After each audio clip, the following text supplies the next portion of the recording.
The fallout in the room was awful. Wow, like someone's died.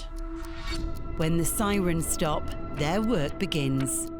Britain's crime scene cleaners step into the aftermath of scenes marked by trauma, chaos and loss. There was notes left on the door, dead body inside, please do not enter, call 999. It wasn't until I got to the property that I realised that I knew the gentleman that had taken his life. A demanding job that requires more than just a strong stomach. I couldn't invest my emotions in the jobs I was going to. I'm not here to sugarcoat things, I'm here to give you the truth. These individuals need focus, emotional control and a mindset built for the unimaginable. This is what it really takes to clean up after tragedy.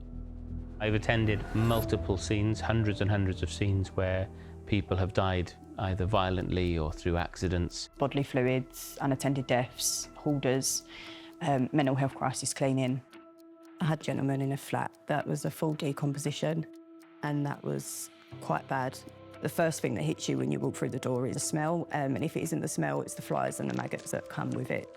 We then remove all the traces of that accident, the body fluid, any forensic chemicals, and then we leave the property safe for new people to move in or for the family to have their property back again.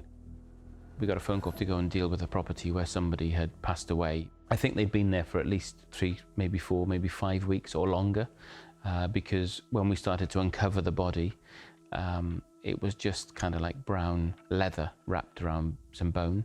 So it was quite horrific to look at. It was something that we weren't expecting, but managed to control our emotions. I'm quite headstrong. I've got quite a strong stomach.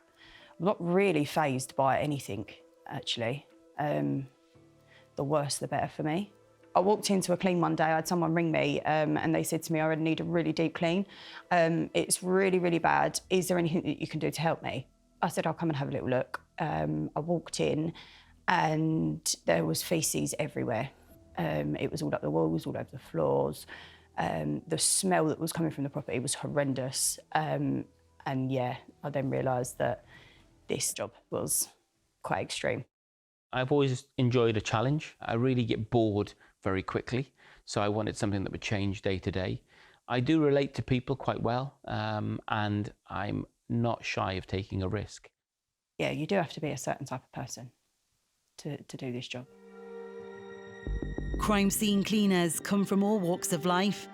Their journeys are as unexpected as the work itself. I grew up on a farm, so I grew up around animals that had passed away. On a farm, you can imagine, with various different animals, there's lots of muck to clean up, there's lots of fallout. So I was kind of used to that side of it. I think young farmers grow up and experience lots of different things that perhaps people don't realise.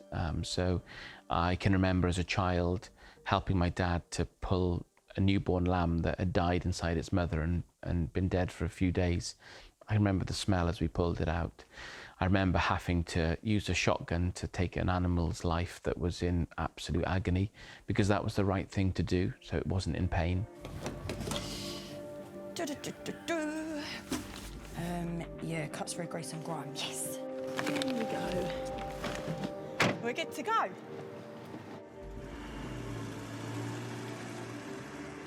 I worked in hospitality for 8 years. Customers screaming at you and stuff like that. So it's always just been drummed into me. I've always been headstrong. I've always been able to go, right, no, this is what I'm doing and this is where I'm going. I realised that I was actually really good at selling. I also liked cleaning. So off the back of that, I come up with a business called Trust to Dust, and I started domestic cleaning. I went out with £20 in my bank, bought a load of products and made little A5 flyers on a bit of paper and took myself away. And that's where it all started. Initially, I set up a business as a cleaner, regular cleaner.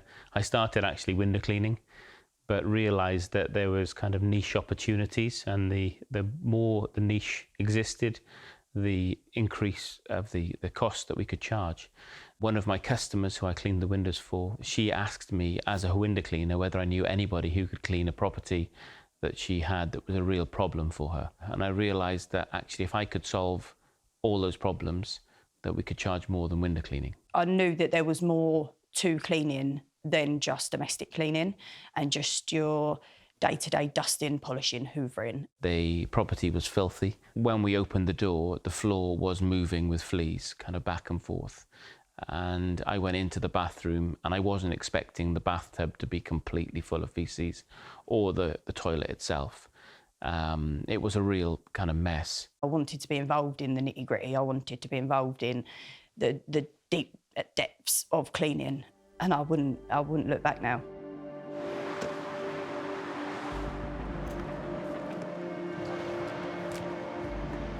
So that was the reason I first got into it, because I realised there was a niche. There were some areas that I thought, actually, what have I got myself in for, and taken my staff into. But it was something we could work through. I just systematically worked through it and made sure that we could complete the work. And the result was amazing. The customer was massively happy. We solved multiple problems, and everyone got lots of experience from it as well. People always say, like, oh my goodness, like, I never realised that was actually a thing. But it is very much a thing. It's just not something that is publicised everywhere. Gonna have a quick look around, see what we've got to deal with, we'll have a plan of action, and then we're gonna get cracking. Despite having done the job for years, witnessing some of these crime scenes can still take a mental toll. Ready? Through my career, there's been various different jobs that have affected me. Some specifically, I went to clean up a property in Bournemouth where a gentleman had bludgeoned his wife to death. The fallout in the room was awful. It was quite early on in my career, so I was a little unused to what was going on and what to see. I found out from the police officer on the scene that the lady had survived on the kitchen floor for 3 days. And then she passed away on the way to hospital when a neighbour had found her 3 days later. And so the emotional side for me was that it was tragic, the situation, but also I couldn't understand the capability of somebody going beyond an argument and taking it further and taking someone's life. I struggled with that emotionally and realised at that point that I couldn't invest my emotions in the jobs I was going to. The emotional toll doesn't hit me till I get home. And I do take it home, which you shouldn't do, but I do take it home with me. I stand in the shower for an extra 10 minutes, and sometimes if it's been a really tense day, I have a little cry in the shower. And that's my way of dealing with it. And if I'm totally honest, I just take myself to bed because that's the best place for me. I wake up in the morning like nothing's ever happened. Yeah, I take a lot of things to heart, but not to a sense where it will affect me for a long time. But it's quite interesting, sort of as you go round, you can start to gauge like an understanding of what they were like as a person, like what they were into, what they weren't, and what sort of path they've walked in life. Everyone's got a story, haven't they? And when you come into places like this, you can sort of gauge their story. Emotionally, I'm able to separate life from death, which is quite a bizarre thing to say, but when you see someone who has passed away, I don't relate that to the person who was alive. It's a little strange, but when you see a carcass of an animal in a supermarket, maybe a chicken, that's just the carcass. The life of the animal has gone, and I kind of related what I was cleaning to that actually this isn't the person, this was just the actual body that they were in, and that helped me to be able to kind of split my emotions from the actual work I needed to do. Yes, yeah, it has changed the way that I see life and death. I am quite sensitive. But I was more sensitive before I started cleaning crime scenes and deaths. That is somebody's life. But then in another breath, you've got to keep yourself going through that job. You have to have a slight dark humour in you to get you through that job. I realised how much it had changed me doing this job as well when my nan passed away. And I had a great relationship with her, love her to bits. My father rang the undertaker to come and take her body away, but the undertaker said he couldn't do it that evening because he didn't have any help. I realised the trauma that would cause my parents by sleeping in that property with my nan who'd passed away, her body in the room next door. So I just said to my dad, I'll tell him I'll help him. So the undertaker came, I went upstairs with him, I helped him lift my nan's body into a bag and zipped her up, and then carried that body down the stairs and put it in the back of his vehicle. And I think my dad could never understand how I could kind of switch off, but it comes back to that same thing I said before, that actually that was no longer my nan, it was just the body that she was in. I thought that was just kind of a normal reaction, and I'm sure there's lots of people who've done that and maybe not come from the same background, so I don't think it's anything special, but I think my day-to-day life has changed the way I feel about those kind of situations. Every cleaner is affected differently. For some, it's the sights. For others, it's what's left behind. Cleaning suicides is the hardest part of my job. I look at it and I just think that that's such a sad waste of somebody's life. I totally understand it's their choice to do it, but it just seems such a waste. I did a suicide, and that was really quite tense because everything was written out, everything was calculated, something was put over the door. There was notes left on the door saying, dead body inside, please do not enter, call 999. That's one I will always remember, always, because a lot of the time with suicides, they're not as thought out like that. I personally believe that when somebody commits suicide, they don't always intend to get rid of themselves. I think a lot of people do it for a cry for help, and they don't know how else they're supposed to do it other than attempting suicide. In this instance, that person really wanted to leave this earth. They felt like they didn't have nothing left. So that will always stick with me, always. Sometimes you go to properties and those notes are still there that people have written, and that's quite traumatic because you have to kind of deal with that emotional side of it.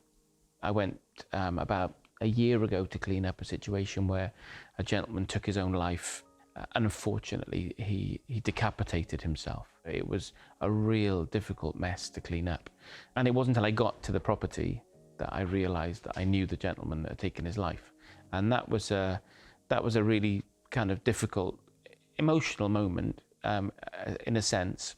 When you know the community and it happens directly, that's difficult.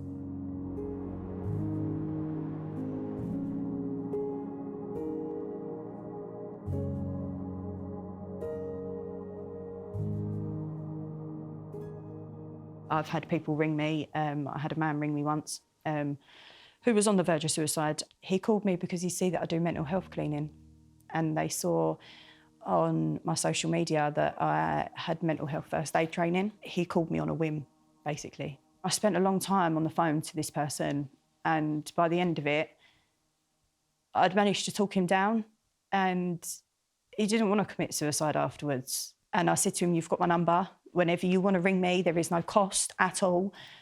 Ring me and I will have a chat with you. Like, please don't ever get yourself back into this state that you was in. And I think I was on the phone for about an hour and a half. It was a massive cry for help for him. And I didn't want to be the one going to attend his suicide. So I like to think I prevented that from happening. I've been on the receiving end of like a suicide, and there was no help, there was no support. It was just, this is what's happened and you've got to get on with it. So I think if I can help someone, my heart is with helping people. No, I feel like I'm going to cry. I found that the more I dwell on the fallout and the emotional anguish that the family has been through and the person, that's something that I find really difficult. I find it upsetting, find it kind of traumatic. And therefore, for me, just not to go there, to be able to just skim over the surface of those issues and just deal with the actual job at hand, that's probably also a skill that I can just manage to float over that surface and not dig too deep emotionally. Beyond the chemicals and PPE, some bring something more personal, their own sense of meaning. I do believe there is another side. There is another side once you leave this earth plane. You don't completely go. Everybody deals with it in a different way. We've got some of our people that we've trained, part of our network, who will go in and the first thing they do is light a candle and we'll have a minute's silence for the person that has lost their life. I've never felt the need to do that. I believe that when someone passes, their spirit, if the windows aren't open and stuff like that, their spirit is then trapped in that home. So I open the windows, I have a little chat with them. I'll tell them that they can go and be free now, their spirit can go and they can leave. You know you're here to do a job, but you also have to try and be respectful to the person who's passed. Because at the end of the day, this is their home. And that's why I always open a window and I say, go and be free. We don't know how he's passed, we don't know what's happened. So we're just going to let him go. I've always looked at it as a job, as just actually something to go in and just say, actually, I'm going to make this better. And I will give you something back that you can start again from. I will, as I'm doing the clearance, I will have a chat with them at the same time. I mean, it sounds nuts, but yeah, I do have a chat with them at the same time. And I'm like, oh, you was an interesting person. Like, you did this in your life and you did that in your life. And oh my God, like, look at all these beautiful things. I like them to be free. I do believe in there is another life after here. And everybody should be treated with the same respect, dead or alive. I think my mindset is one of problem solving. It's just, it's looking at the situation, working out what the problem is, who's affected by that problem, and seeing how I can put that right.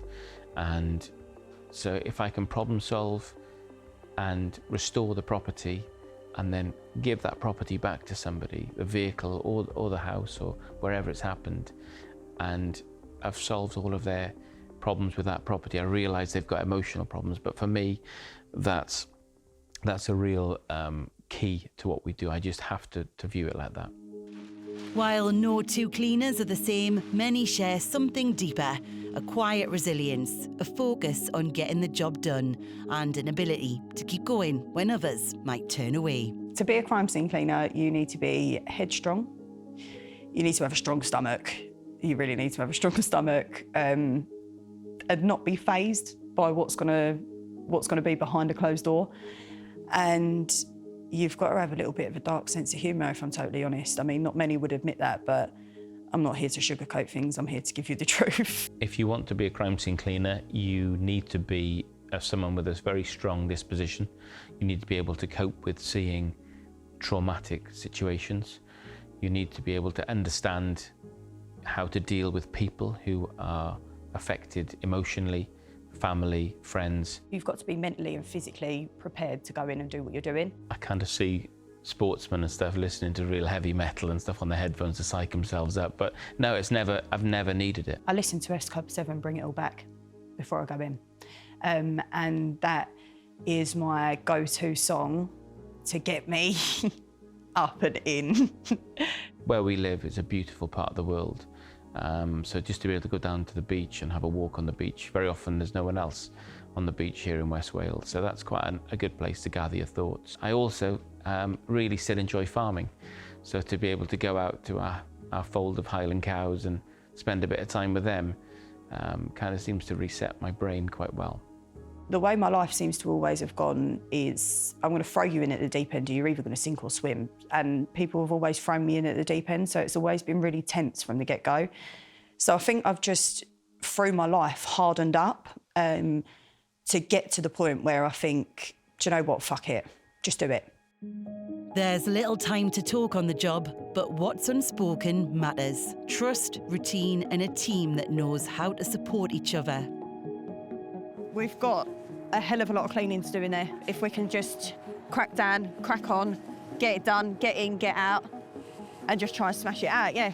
All systems go!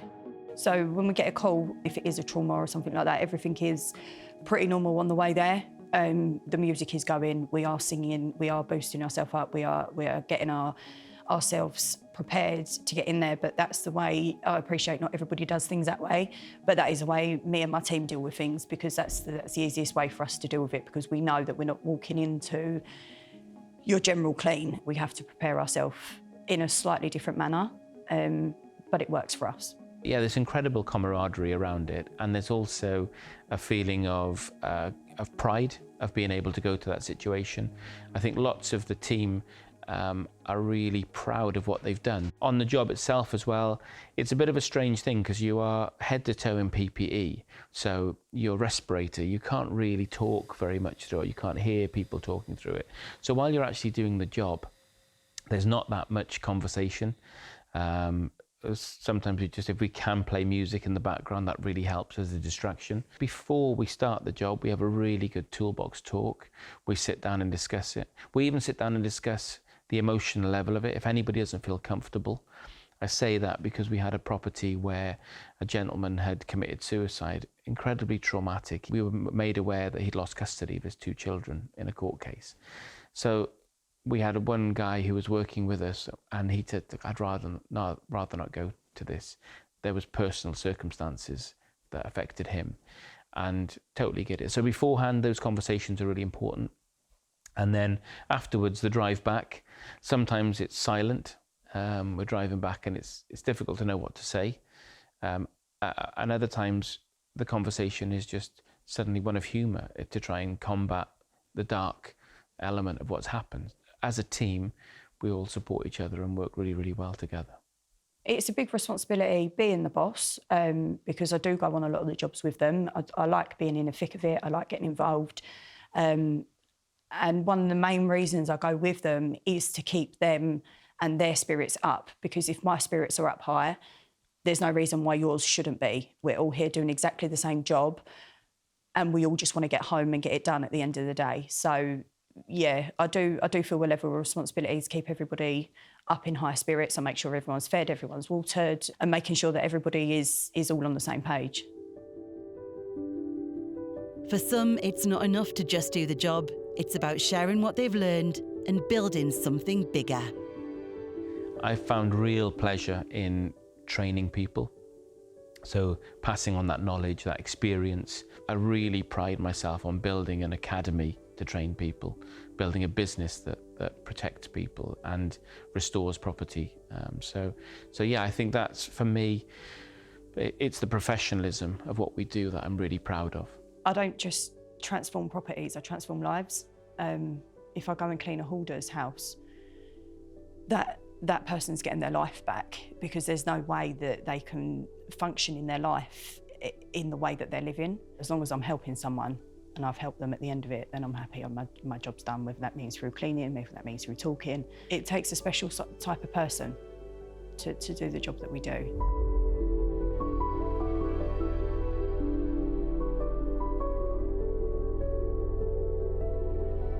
For me, it's always been about caring for the family, doing something that makes it better, and promoting a real specialised professional industry.